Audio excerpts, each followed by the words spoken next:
Hello friends, मैं ये video आज एक दूसरा सब्जेक्ट पे बना रहा हूँ। मोस्टली आपने देखा मैं प्रोडक्ट्स पे बनाता हूँ। मेरे जो प्रोडक्ट कंपनी के प्रोडक्ट्स है, otherwise I am mostly making on political subjects, but today it is a totally it's different self interest which I am making this video. That is 2020 में बहुत सारे इवेंट्स हो रहे हैं, अभी भी चली जा रहे हैं।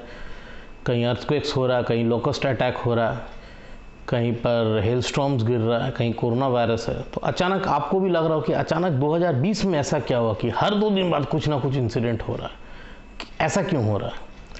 तो इसको लेके मैं काफ़ी सारे फ्रेंड्स हैं वो आर गुड एस्ट्रोलॉजर्स। इनफैक्ट मेरा एक फ्रेंड है यूएस में, he is working in Microsoft, वो इज़ एन एक्सीलेंट एस्ट्रोलॉजर।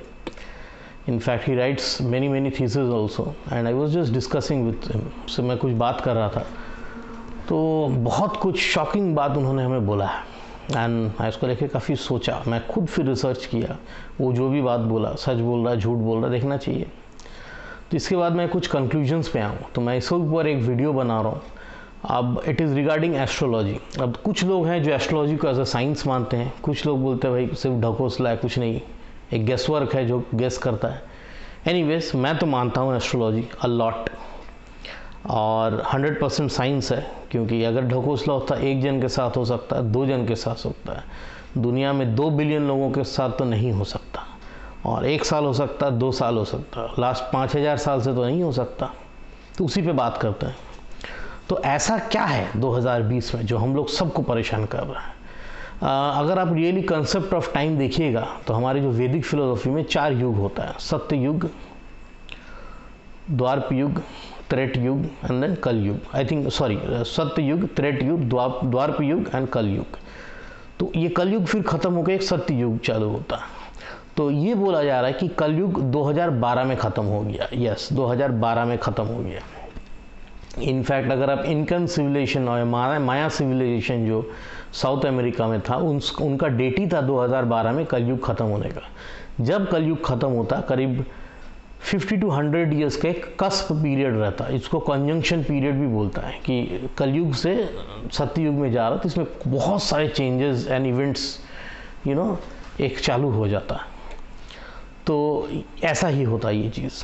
तो और एक दूसरा भी बहुत एस्ट्रोलॉजिकल एनालिसिस है, वो है कि from the period of November to the period of November 2019 से लेके नवंबर 2020, 1 साल का पीरियड में एक श्रापित योग बनता है। ना व्हाट इज़ अ श्रापित योग? श्रापित योग बेसिकली तब बनता है जब सैटर्न और राहु दोनों का एक साथ कंजंक्शन पड़ता है।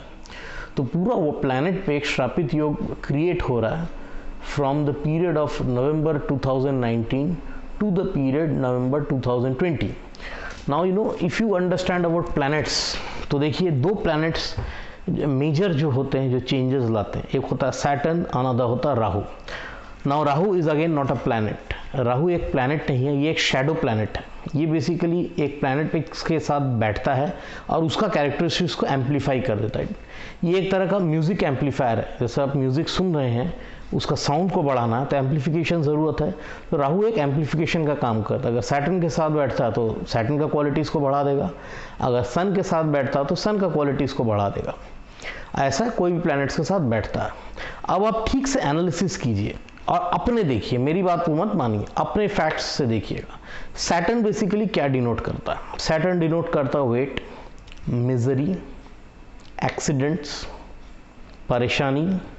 The colour black and navy blue, ये 2 फेवरेट कलर्स होते हैं सैटर्न के, शनि महाराज जिनसे हम कहते हैं। डिजीज ये इंडिकेट करता है। राहु क्या इंडिकेट करता है? राहु इंडिकेट करता है chemicals, frauds, murders, thefts, untold events, mysterious fires, impeachment, personality assassination, defamation. This is it. अब जो भी इवेंट हमारे 2020 में हो रहा है, आप उसका एक एनालिसिस कीजिए। 2020 का हमारा साल चालू हुआ, पहला दिन 1 जनवरी को एक अटैक हुआ। अटैक किसने करवाया? यूएस ने ईरान के ऊपर। उनका जो जनरल है, I think I have his name, I just tell you. Mostly मैं डायरी देखता नहीं हूँ, बट बिकॉज इतने सारे इवेंट्स हैं तो मुझे भी जॉट डाउन करना पड़ा। ठीक है, जस्ट अ मिनट। इनका एक जो प्रेसिडेंट है, जनरल था, उनके ऊपर अटैक हुआ। कैसे अटैक हुआ? Drone attack. अगेन जिसका सोर्स मालूम नहीं चलता। अगर कोई पर्सन टू पर्सन किसी को मारे, लड़ाई करे, इसमें सोर्स दिखता है, बट ड्रोन अटैक में क्या, ड्रोन है, दिख नहीं रहा। Again I told you, mysterious event, source unknown. ये इंडिकेट करता सैटर्न एंड राहु कंजंक्शन। उसके बाद क्या है? Corona virus. Corona virus again कहाँ से आया? बैट से आया, चीन से आया, चीन का लैब में वुहान में बना, कि बैट से आया, कहाँ से भी आए, सोर्स मालूम नहीं चल रहा है, मिस्टीरियस है, दिख नहीं रहा, अनसीन। और कोरोना वायरस का भी अब सोर्स में अगर देखिएगा तो इसमें सैटर्न का एक मेजर रोल है। कोरोना वायरस किससे आया? बैट से। Bat is the indicator of the colour black. Bats कौन समय में डोमिनेट करता है? रात को। दिन में सोते हैं, रात को जगते हैं। Night is again indicated by Saturn, the colour black also. Saturn denotes upside down world order. Bats कैसे सोते हैं? उल्टा, upwards down. That is it. इसके बाद क्या हुआ? Australian fires, bush fires, New South Wales में। कैसे फायर लगा? मालूम नहीं। कोई बोल रहा कुछ स्पार्क से हुआ, कोई बोल रहा थंडरबोल्ट से हुआ, कोई बोलता नेचुरल फायर हो गया। जो भी है, एक एक्सीडेंट हुआ, बट उसका सोर्स मालूम नहीं चल रहा। फिर क्या हुआ? Hailstorms. Yes, hailstorms in Delhi. ओले पड़ना। ओले पड़ने का मौसम तो है नहीं, मौसम ख़त्म हो जाता है ओले पड़ने का November December end, max edge to first week of January. अचानक इस आई थिंक अप्रैल या जून, मई के महीने में अचानक अप्रैल मई में ओले पड़ना इम्पॉसिबल है, but again unpredictable, unseen, unforecasted event हो रहा। फिर एक बहुत मिस्टीरियस इवेंट हुआ है जिसको बोलते हैं द बैंगलोर बूम। एक बूमिंग साउंड अचानक बैंगलोर में सुनाई दे रहा है, जिसका सोर्स मालूम ही नहीं चला। इसको लेके कुछ बोलता है कि हिंदुस्तान एरोनॉटिक्स लिमिटेड ने कुछ एक्सपेरिमेंट किया कुछ प्लेन्स का, उससे मालूम चला।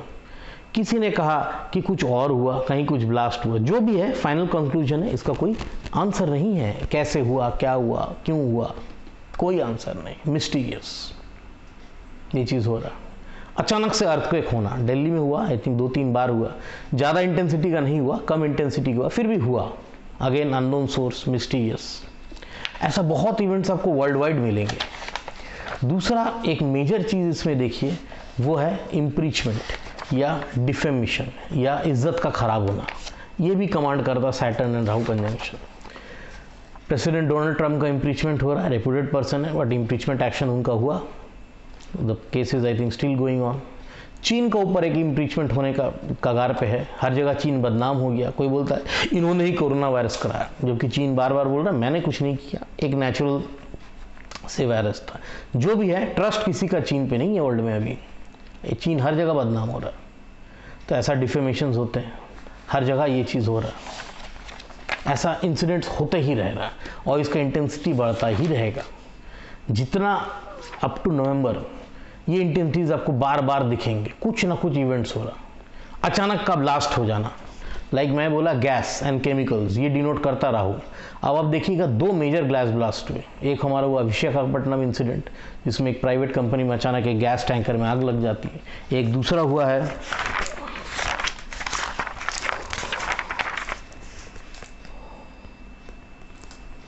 नाइजीरिया में गैस एक्सप्लोजन, वो भी अचानक से हुआ। तो ये भी इंडिकेट करता अचानक से गैस का एक्सप्लोजन हो जाना, फट जाना। बहुत कुछ ऐसा है। फिर हो गया टिड्डी अटैक, जिसको बोलते हैं लोकस्ट अटैक। लोकस्ट अटैक भी देखिए अनसीन, अचानक ईस्ट अफ्रीका में लोकस्ट ग्रो करते हैं, ईस्ट अफ्रीका को बर्बाद करते हैं, होते हुए पाकिस्तान में आते हैं। पाकिस्तान काफ़ी परेशान है। जो भी हमारा दुश्मन है, फिर भी इंसानियत के नाते परेशान है वो। हम भी परेशान हैं राजस्थान में। अगेन अननोन सोर्स, कैसे हुआ, कभी होता नहीं है ऐसा इतना ज़्यादा। कोई बोलता कि बारिश बहुत ज़्यादा हुआ, उस बारिश से ईस्ट अफ्रीका में एक वेस्ट वेट स्वैम्प टाइप का कुछ हो गया, उससे लोकस्ट ऑरिजिनेट हुआ। थ्योरी, बट कोई प्रूव नहीं कर पाया कोई इसको। Again unknown source, unseen, untold, unforecasted. तो ये इवेंट्स का भी होना और है, और ऐसे हम लोग इवेंट्स देखेंगे नवंबर तक। आप कोई बोले कि इसके लिए कुछ पूजा कराइए, हवन कराइए, ताबीज़ पहनिए, अंगूठी पहनिए, ये सब बकवास है, ढकोसला है। जो परमात्मा में लिखा है वो तो होना ही है और ये होता रहेगा। तो बस यही है। और एक और चीज़ मैं उसमें बोलना चाहता हूँ कि फ्यूचर में क्या हो सकता है।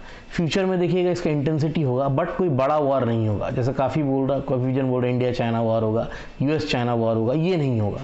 बिकॉज सैटर्न और राहु कंजंक्शन, श्रापित योग जो करता है, ये अनसीन काम करवाता है, अनफॉरटोल्ड कराता। हाँ, ये हो सकता है कि चाइना कोई अननोन अटैक करा दे, यूएस कोई अननोन अटैक करा दे, ये हो सकता है, but full fledged man to man fight, person to person fight, declared war, ये नहीं होगा, क्योंकि ये इसका टेंडेंसी ही नहीं है।